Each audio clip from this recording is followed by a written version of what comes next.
Hello, I'm Elijah. In this final video, let's get straight to the point.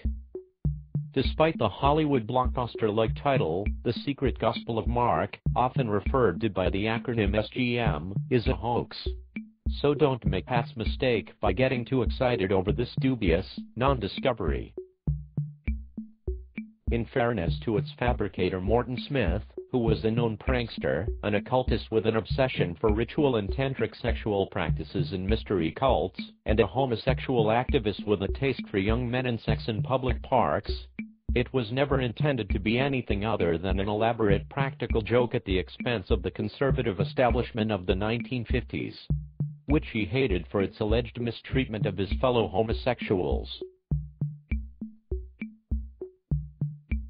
According to Smith, SGM, found in the Marsaba Monastery's library, implies that Jesus had sex with a man in a public park, not the old tried and tested kind, but ritualistic tantric sex.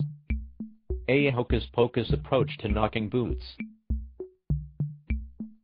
If correct, Smith uncovered a version of Jesus which complies entirely with his own lifestyle, as well as the assertions he had made in his previous publications, sharing Smith's penchant for men, myths, and magic.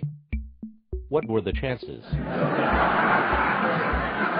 With buccaneer-like audacity, Smith based his hoax on the plotline to a book entitled The Mystery of Marsaba, a work of fiction written by J.H. Hunter, first published in 1940, in which an anti-Christian fanatic cooks up a story to shake the world, discredit Jesus and destroy Christianity.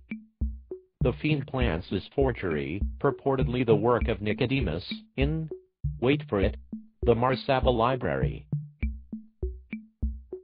This is Smith's find imitating not only his own life, but our too, and so faithfully. Fairly popular, the book remained in print for 3 decades. With the preceding information in mind, now consider that no physical copy of SGM exists, and that the letter which Smith attributed to Clement of Alexandria was never viewed, handled, and studied by any scholar other than Smith. No reference to SGM has ever been found outside of the letter, but even that has vanished without a trace. Are you getting suspicious yet? Employing Condell's wishful thinking for a moment, let's put aside the facts, and pretend SGM is real. Here we have what would be the equivalent of the Holy Grail for historians, liberal theologians, and academia at large, having the potential to change world history. Does signing the pages, photographing and then replacing them to simply disappear later on, sound like due academic procedure? Does it sound like appropriate treatment for a text found in the library of the world's oldest monastery? No. Yet Smith's signature, along with the manuscript number he assigned it, can be seen in the margin of at least one of the pages he photographed. The pages were replaced, and they disappeared. Very odd. It gets worse. Even the book in which the 3 pages of the allegedly Clementine letter were discovered, Epistolae Genuni, Assignatia Martyris, is itself incongruous, prompting suggestions that it was a plant. The book concerns a controversy between Catholics and Protestants, a bizarre find in an Orthodox monastery. It becomes all the more suspicious when we learn that Smith had been to Marsaba on at least one previous occasion in the 1940s.